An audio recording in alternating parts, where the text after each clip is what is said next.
Good morning, ninth class. How are you, beta? I hope you will be quite fit and fine. Students, today we are going to discuss some important questions from chapter 4, Civics. And the title of the chapter is Working of Institutions. Let's start first question.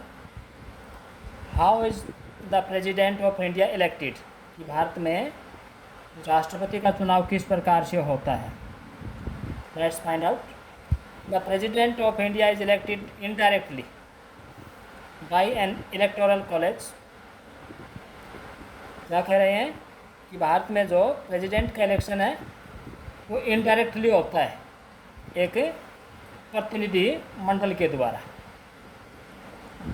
यानी सीधी voting नहीं होती है।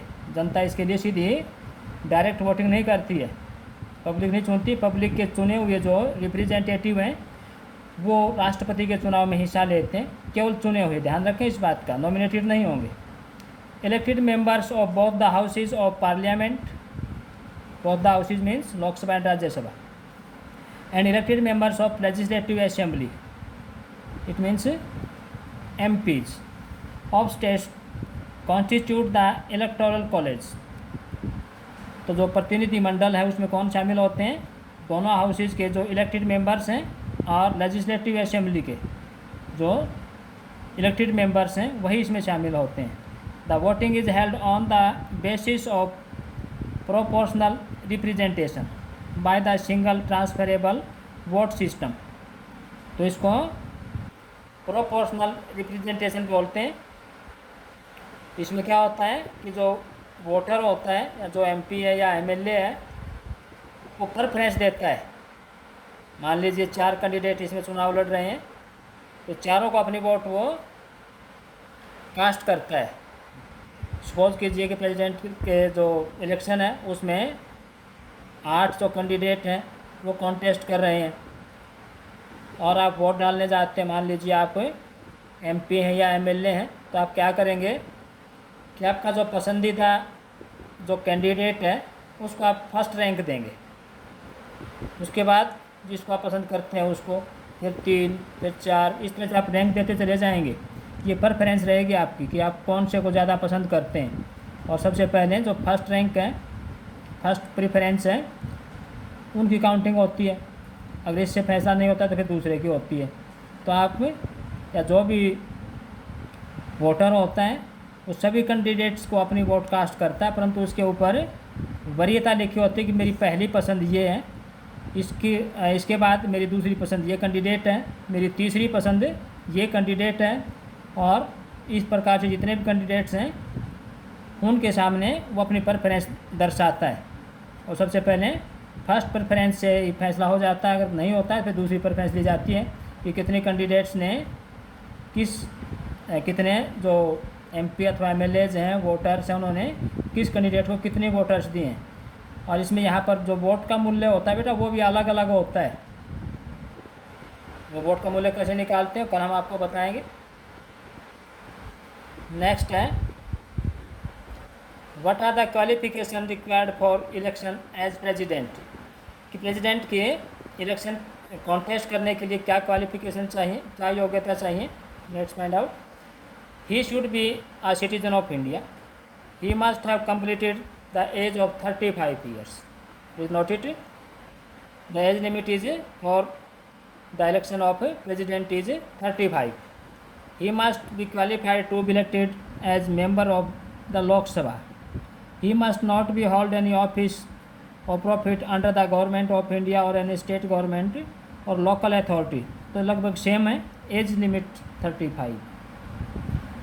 Next, what is the tenure of the Indian president, how can he be removed. तो साधारण जो situation है उसमें राष्ट्रपति का जो टेन्योर होता है वो लगभग वो पूरे 5 वर्ष का होता है बेटा, परंतु उसको 5 वर्ष से पहले भी हटाया जा सकता है। The president is elected for a period of 5 years. The president can be removed by impeachment only. इसको बोलते हैं महाअभियोग। तो इम्पीचमेंट के द्वारा ही उसको उसके ऑफिस से रिमूव किया जा सकता है। He can be impeached for violation of the constitution. संवैधानिक जो प्रावधान हैं उनका अगर वो पालन नहीं करते हैं, अनुपालना नहीं करते हैं, वायलेशन करते हैं, उनका उल्लंघन करते हैं, तो ऐसे आरोपों में राष्ट्रपति को उसके पद से इम्पीच किया जा सकता है, महाभियोग उनके खिलाफ लगाया जा सकता है। द इम्पीचमेंट चार्ज में be initiated by either house of the parliament. तो इस तरह के जो आरोप हैं महाभियोग का जो की शुरुआत है वो किसी भी हाउस से हो सकती है। If a resolution is passed by a 2/3 majority, तो इस बात का ख्याल रखना है कि केवल तो सिंपल मेजोरिटी से बात नहीं बनेगी, 2/3 मेजोरिटी चाहिए। और the total membership of the house, then the resolution is sent to the other house. एक हाउस में पास हो जाता है 2/3 से, दूसरे हाउस में 2/3 से पास होने के लिए भेजा जाता है, और वहाँ भी 2/3 से पास हो जाता है, तो राष्ट्रपति को अपना पद छोड़ना पड़ता है बेटा। नेक्स्ट है, what is meant by national emergency, राष्ट्रीय आपातकाल से आपका क्या अभिप्राय है। According to article 352, if the president is satisfied that a grave emergency exist where by the security of India or any part of India is threaten by war, external aggression or armed rebellion, he may declare a state of emergency for the whole India or a part of it। अगर राष्ट्रपति को यह आभास हो जाता है कि देश के किसी हिस्से में या पूरे देश के अंदर सुरक्षा का कोई खतरा है, या बाहरी आक्रमण का खतरा है, या देश के अंदर सशस्त्र विद्रोह की आशंका है, तो ऐसी सिचुएशन में राष्ट्रपति क्या कर सकते हैं, इमरजेंसी की डिक्लेरेशन कर सकते हैं। Such a declaration must be approved by parliament within 1 month। तो 1 महीने के भीतर इस तरह की डिक्लेरेशन को अप्रूव होना चाहिए, पार्लियामेंट के द्वारा स्वीकार ये होना चाहिए। अगर पार्लियामेंट इसको स्वीकार नहीं करती है तो फिर ये लागू नहीं हो सकते, और राष्ट्रपति भी जो कैबिनेट होता है, कैबिनेट के अप्रूवल पर डिक्लेरेशन करते हैं। नेक्स्ट क्वेश्चन है बेटा, when is presidents rule imposed in a state, कि किसी स्टेट में राष्ट्रपति शासन कब लागू होता है। आंसर देख लीजिए बेटा, the president of India can प्रोमुलगेट presidential rule in a state under article 356। 356 जो आर्टिकल है, अनुच्छेद है, उसके अकॉर्डिंग राष्ट्रपति किसी स्टेट के अंदर क्या कर सकते हैं, राष्ट्रपति शासन लागू कर सकते हैं। If he is satisfied that there is general breakdown of land order machinery in the state or the government in the state cannot be carried on in accordance with the provision of the constitution। अगर राष्ट्रपति को यह आभास हो जाए कि वहाँ का जो प्रशासन की जो व्यवस्था है वो ठीक से नहीं चल रही है, और सरकार कॉन्स्टिट्यूशन के अकॉर्डिंग या कॉन्स्टिट्यूशन के जो प्रोविजन जो प्रावधान है उसके अकॉर्डिंग अपना काम करने में नाकाम है, तो सरकार को रिमूव किया जा सकता है, हटाया जा सकता है, और राष्ट्रपति शासन वहाँ पर इम्पोज किया जा सकता है। So students, I hope you will have understood these questions properly.